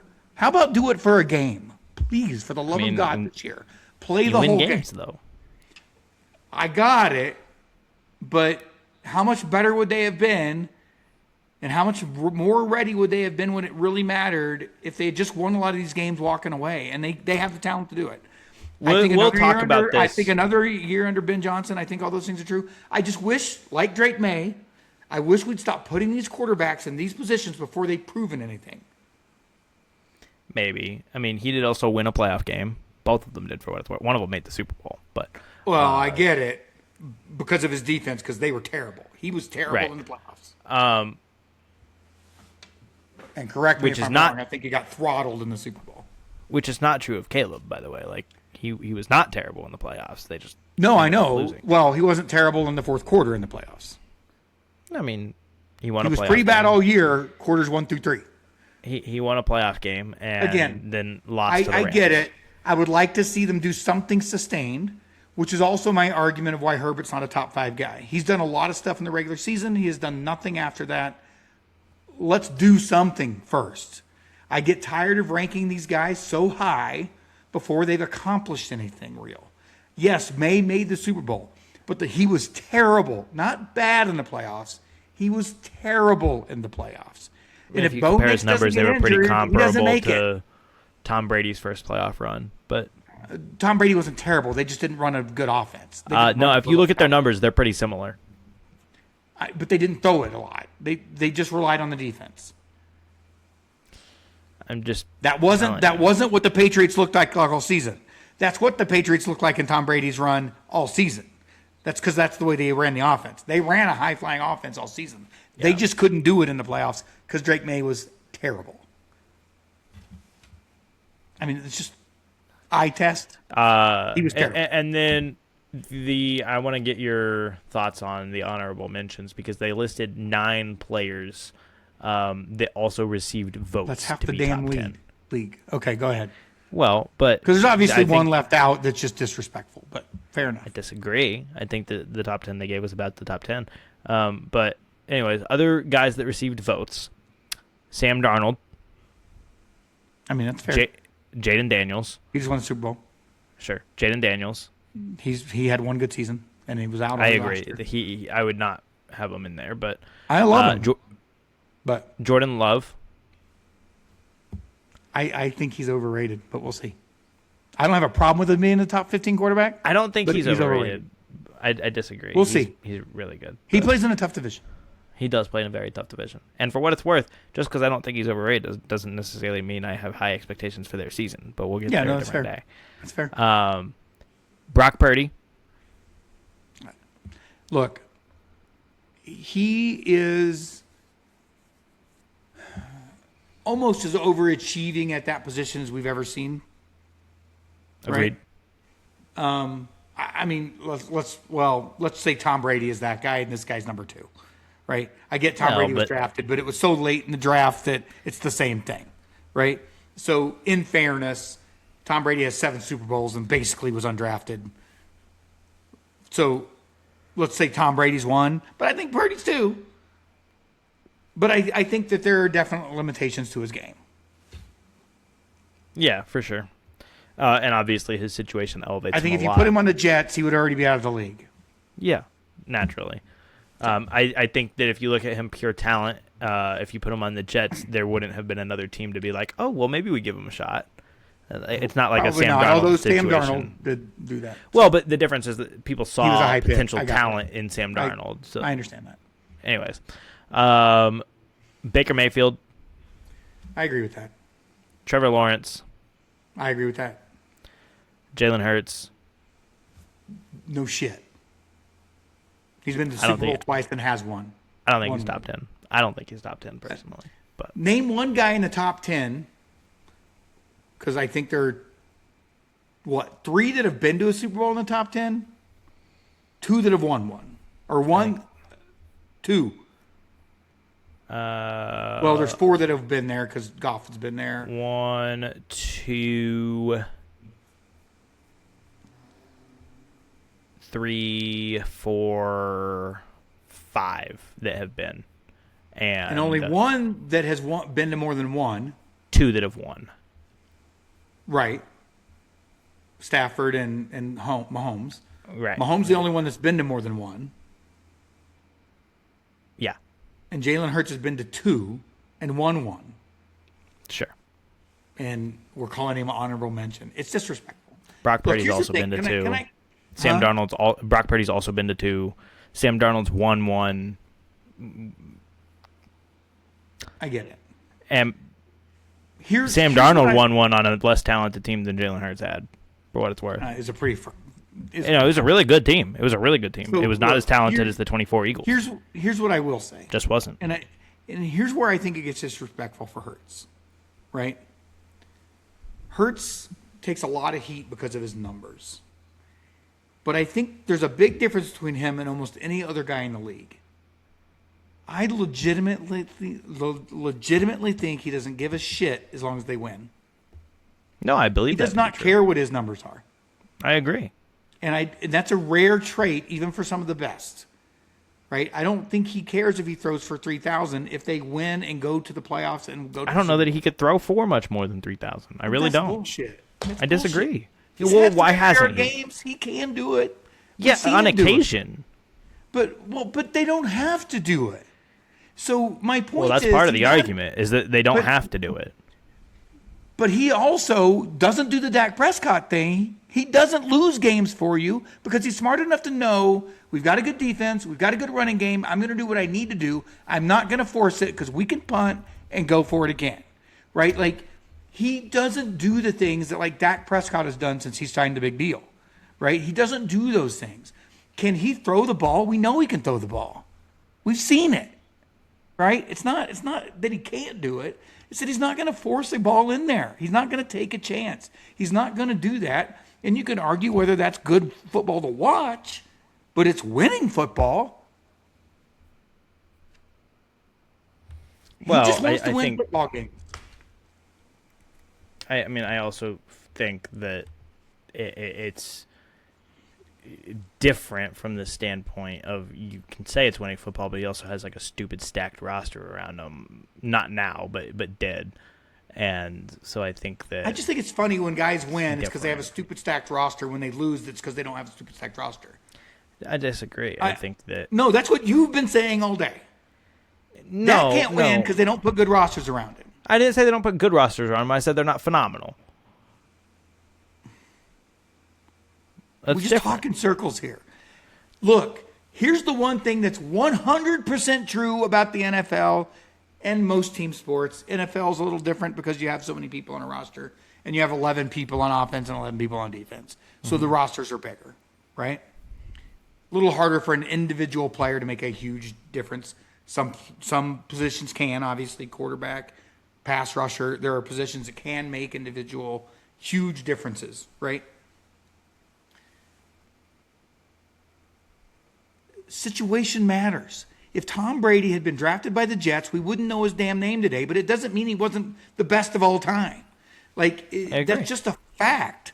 And so when you look at some of these guys that we're talking about, like Jalen Hurts, for example, situation matters, right? A lot. But if he could still play in other places. I'm not saying many. he goes to Super I really Bowl. don't. I don't think so. If he was put in a position where he had to throw it every down, I think he could do it. He just doesn't have I disagree. I disagree. Because you know what? Before they had Saquon, they didn't have a great running game, right? Like, they had a pretty good one because the offensive line was so good and because Jalen Hurts is good in the running game. But they didn't have Saquon Barkley. They had Miles Sanders, and yet he still didn't throw the ball more than he does now. Why? Because they don't think that he can. I don't think that's true. Also, Otherwise, you wouldn't have paid him the money you paid him. You'd go get another guy. I think that he does well enough.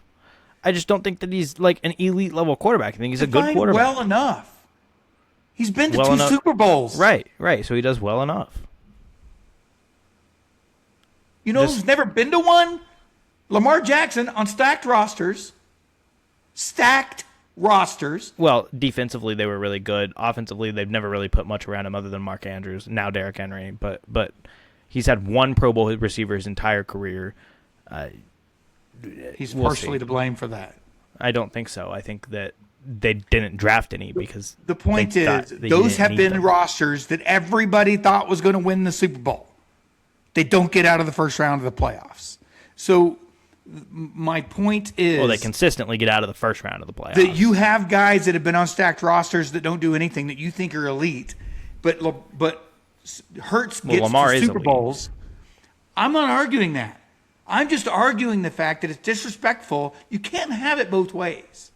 No, it's not what I'm Lamar's saying. been on stacked rosters that didn't make Super Bowls, and he was bad in those games. He's never been on a roster as stacked as the 24 Eagles. He just hasn't. Fine, but he's been on rosters that should have been good enough when you're that transcendent a player.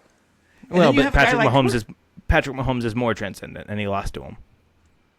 I'm not making excuses. I'm just saying. My point is, Hurts also on a stacked roster, fine, a more stacked roster, yes. but he wins games in the playoffs. He also doesn't have to go through Patrick Mahomes at the rate that Lamar Jackson does. And guess what? Who did he beat in the Super Bowl? Yeah, he's played him twice in the playoffs. He's 1-1 against him. I get that, but my point is that Lamar has Lamar's record, better than Allen's record. Lamar has to play either Josh Allen or Patrick Mahomes every year in the playoffs. Not last year. He still had to play Josh Allen. I said he has to play Josh Allen or or Patrick Mahomes every year in the playoffs. Josh Allen didn't get there, and he didn't have to play either of them. Yes, he did. He had to play Lamar Jackson.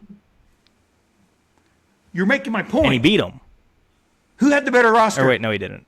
Who? He didn't play him last year. Yeah, they lost to the Broncos. Yeah. Forgot about that. But anyways. Has Josh Allen ever had a better roster than Lamar Jackson?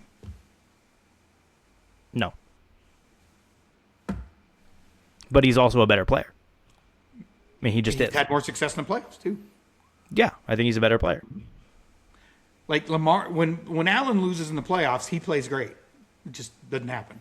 Other than Lamar plays terrible. Other than Patrick Mahomes, Jalen Hurts has never played a player in the playoffs of the caliber of Lamar Jackson, Patrick Mahomes, Josh Allen. And they're playing each other every single year in the playoffs. I get not last year because Patrick Mahomes was hurt and Lamar was hurt. I get that. But every year they're playing each other in the playoffs. And who did Hurts beat in the Super Bowl? I said other than Patrick Mahomes. Right? No, I know. When has Lamar beat him in the playoffs? He hasn't. But again,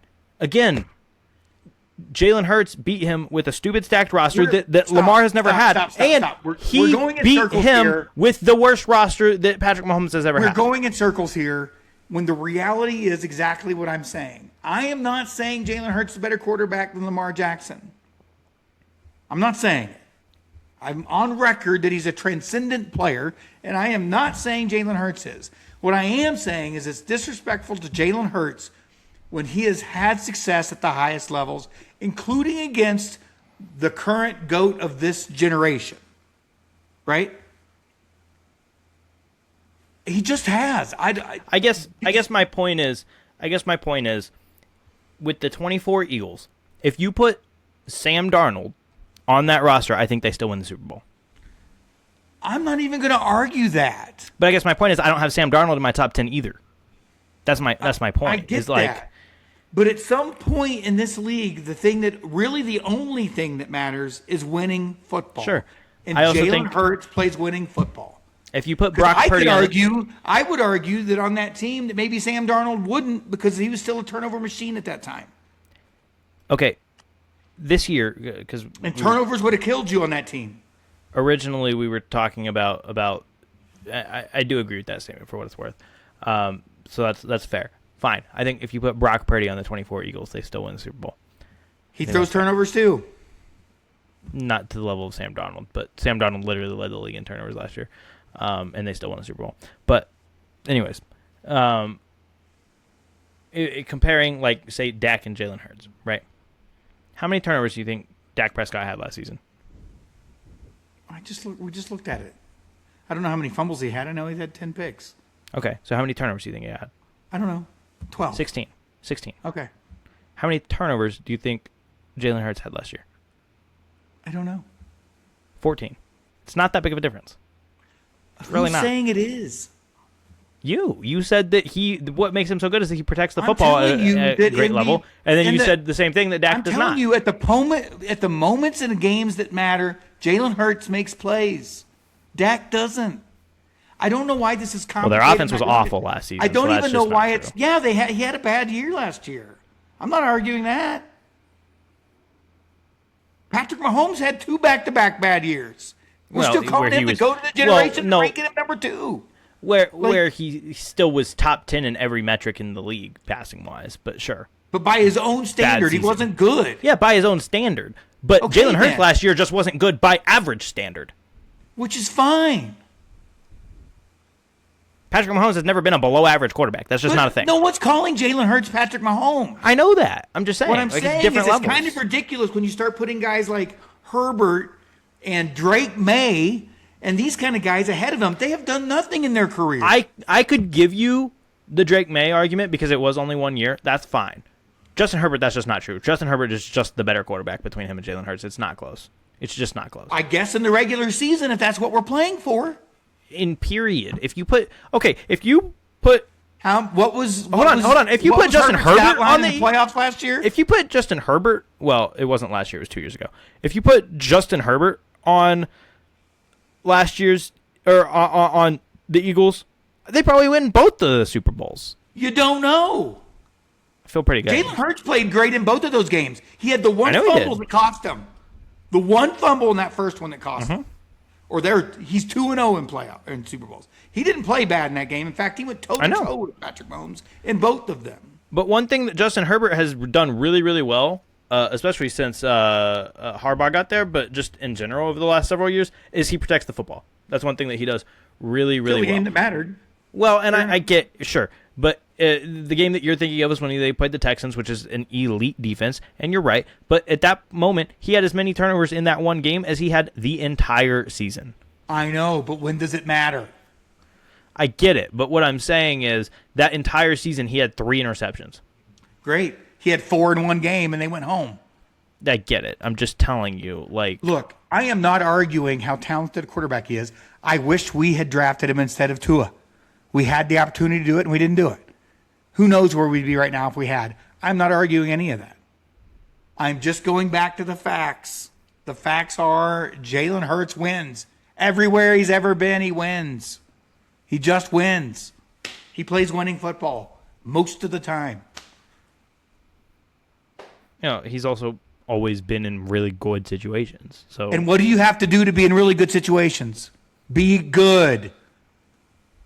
I'm just You don't go saying, play like, starting quarterback at Alabama if you're not good. You don't go to OU and play starting quarterback if you're not good.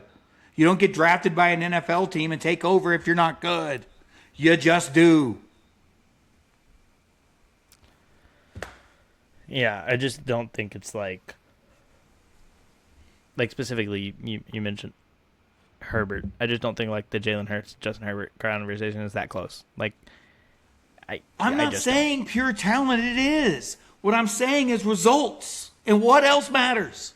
I get it, but situation matters a lot. Of course it does. I just made that argument. No one's arguing that. But when you put it in there's not a better situation in the hold on. league over the last half a decade than the Eagles. No, according to you, somehow the Cowboys are going to be a better situation than this year. I think that's possibly true. So some of it has to be Jalen. If you're saying that they can't even put their better roster together than the Cowboys can, I don't and they think, put two Super for Bowl what it's teams worth, on I the think that field. their roster is probably still slightly better than the Cowboys this year. So obviously, I could still very easily see them winning the division. I just don't trust them right now, and I think that But you trust the Cowboys. What have they No. done for that? no, I don't trust the Cowboys either. That's just what I But picked you to picked happen. them to win over a Super Bowl team. Well, this is not a Super Bowl team. It was 2 years ago. It's not now. That's what I'm It's telling better you. than the Cowboys roster. I think that's probably true, but it's not by much. Okay, so here's what I'm saying: is last year All right, the Eagles, quickly, I'm done. yeah, last year the Eagles had like, I'm guessing because I don't know the exact number, like the 5th or 6th best defense in the league, and the Cowboys conversely probably had somewhere in the like 5 to 8 range for offense, and then the Cowboys had like the 30th best defense in the league, and the Eagles had like the 28th to 30th best offense in the league, right? Like very similar conversations. Now, if you What were ask their me, records, I mean, the Eagles' record wasn't great either. I think they went 10-7, maybe. they went to the playoffs.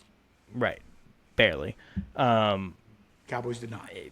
Only because of the division they play in. But granted, Yeah, where and the they- Eagles are. right, and they're anyways. What I'm telling you is, if you ask me, I do still believe the Eagles' defense is going to be really, really good, and I do still believe that the Cowboys' offense is going to be really, really good. If you ask me, what has a Not higher when they play good potential- defenses. If you ask me, what has the higher potential over the 17-game season? A major improvement from the Cowboys defense or a major improvement from the Eagles offense? I'm going to say Cowboys defense. Because I do believe that the Eagles offense has got worse, other than the Kevin Patullo firing, which is a big deal. But that also means that you would be assuming that they brought in somebody new that's going to be good, and I just don't know the answer to that question. So I did see the Cowboys make a lot of moves. So They always do. I think it's a little bit different. And for what it's worth, like I said, they're The not going problem to for the be. Cowboys is never been putting a roster together. Well, that's all we're talking about right now, winning a regular season game. But they haven't done that much in the last 10 years either. I mean, So- I think they've still won the division more than anybody else over the last 10 years. It'd be close. Okay. We'll see. Time will It tell. would be close. Time will tell. For what it's worth, and again, we'll get this at a later date, I do have both the Cowboys and Eagles also winning a playoff game this year.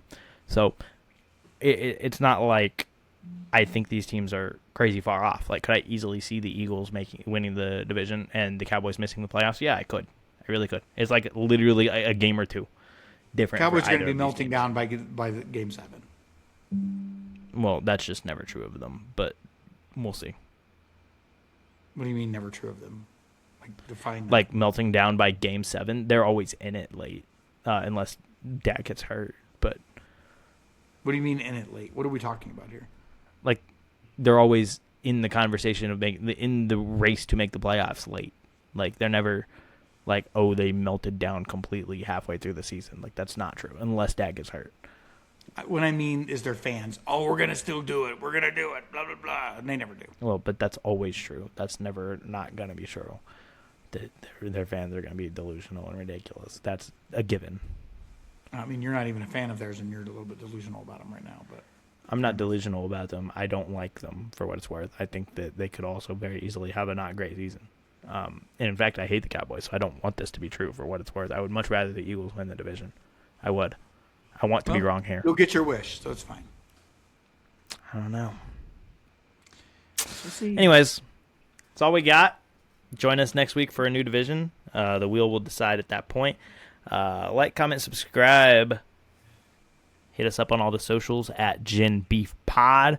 Thanks for listening. We hope you enjoyed. The books, the tube, you know. Yup.